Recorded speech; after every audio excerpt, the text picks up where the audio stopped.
is Alia Sahni, and I am a recent medical graduate from St. George's University of London, so I am now an F1.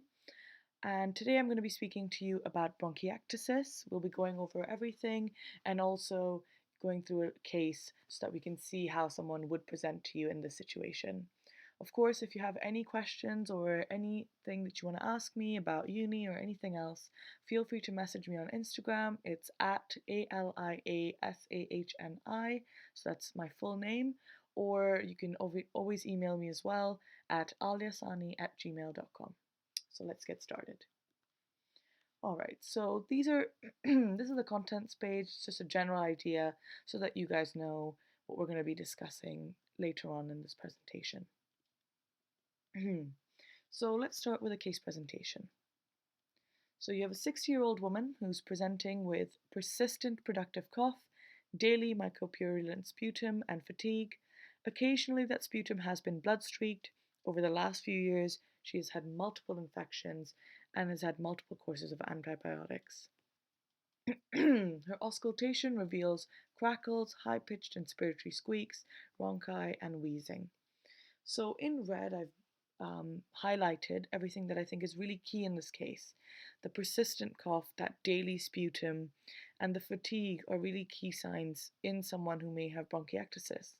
And also the blood streaking, while it is concerning, can just be because of that constant cough that she's been having. So you shouldn't always think that it could be something very serious like cancer, but of course it's something that you have to make sure you rule out in someone who potentially has the risk factors for it. Also, we can see that she's had multiple infections and multiple courses of antibiotics, and that is also something that you will see or can see in bronchiectasis patients.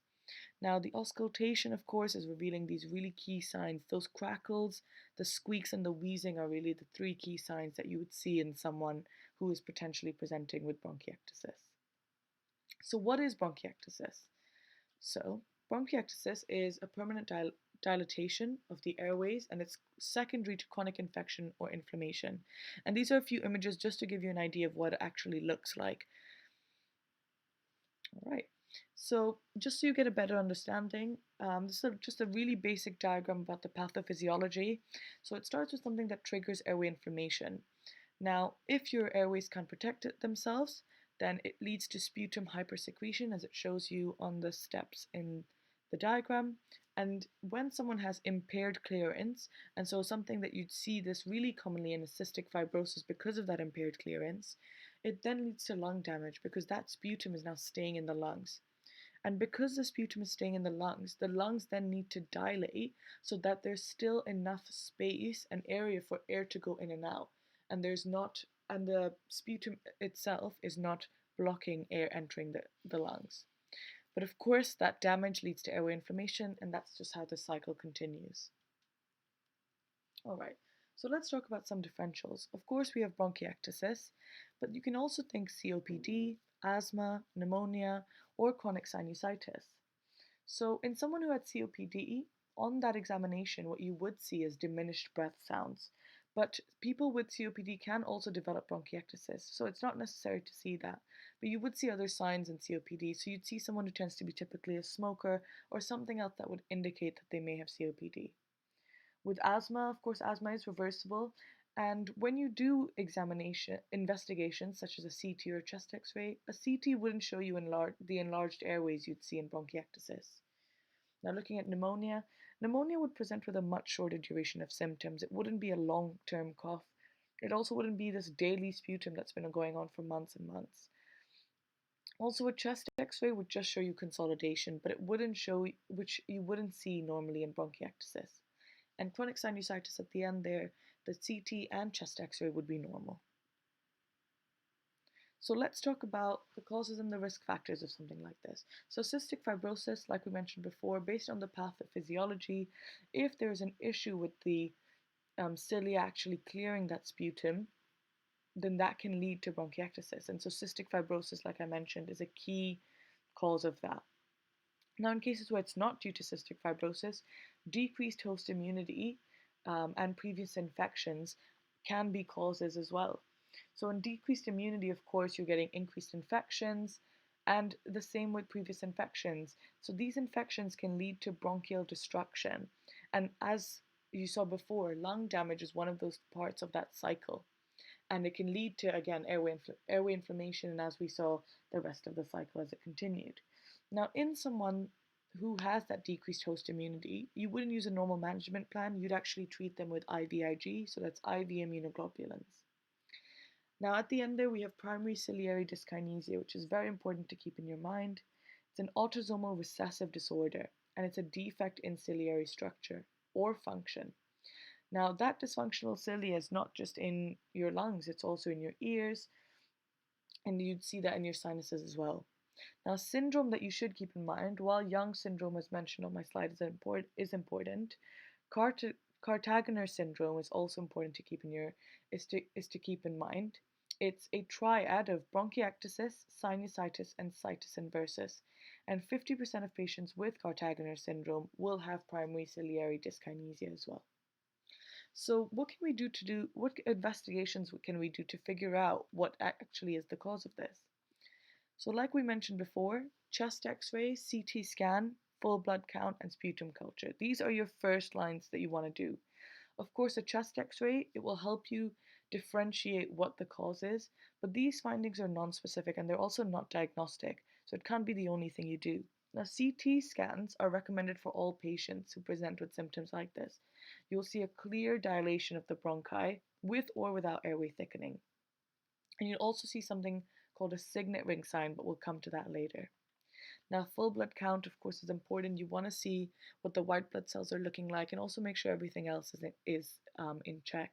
But the white blood cell count specifically will tell you if there's any other infections going on.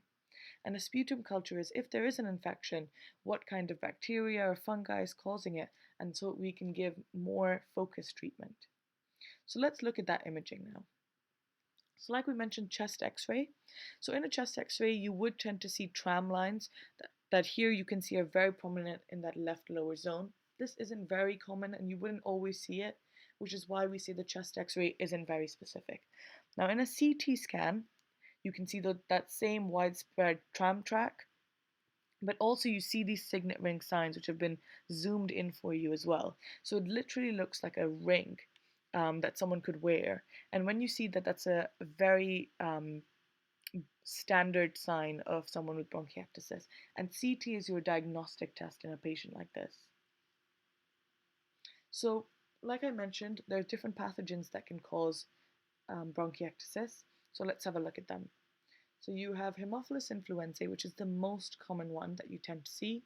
Pseudomonas aeruginosa, it is very common as well, mainly in cystic fibrosis patients. Klebsiella and strep pneumo as well.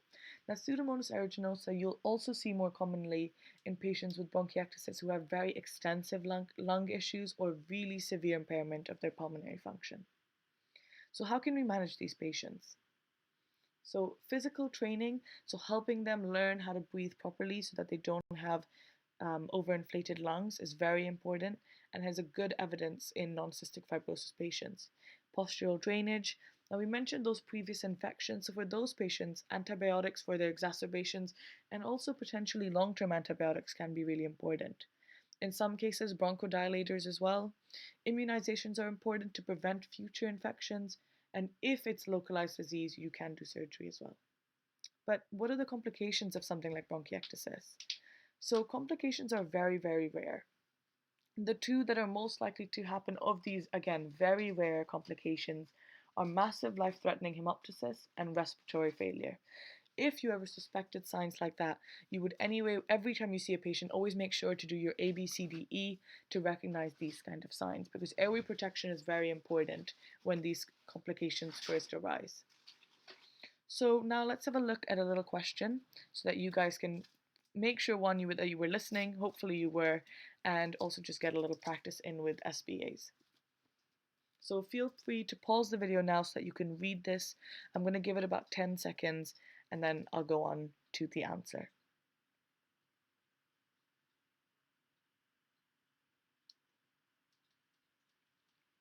Alright, so I'm just going to move on to the answer. Feel free to pause if you need to. So looking at this question, there's key things here. That chronic cough, like we mentioned before, the blood tinged, recurrent episodes of fever that would indicate to you that this is long term. The fact that she's embarrassed by this cough, she's had the multiple courses of antibiotics. And then sometimes they like to throw in a red herring, the fact that she's had childhood asthma. Again, that's not very relevant here, but in questions, sometimes you'll always see this kind of random bit of information included. And so, obviously, the most likely diagnosis here is bronchiectasis, but what's the most likely pathogen? So it's Haemophilus influenza. Like we said before, it's the most common in non-cystic fibrosis patients. Also, her cough doesn't seem very, very severe based on her symptoms. She doesn't seem to be deteriorating or anything like that. And very good job. Hopefully you did get that answer right and you were paying attention. If not, that's okay. Hopefully you'll know it now and you'll never forget. All right, so hopefully you guys have no other questions for me. We'll just go through a quick summary of everything we've discussed. So like we said before, bronchiectasis presents with that persistent cough, daily sputum. Sometimes you'll see breathlessness and fatigue. On examination, the key signs are that crackles, wheezing, and those squeaks. Your CT is diagnostic and will show you signet ring sign, which you can see here in the CT as well. And you'll manage this primarily with inspiratory muscle training, especially in non-cystic fibrosis patients. All right, thanks guys. Again, if you have any questions for me, feel free to message me on Instagram or email me. And of course, subscribe to the Teach to London channel because they're going to have more tutorials and updates for you guys and more videos like this. Thanks guys.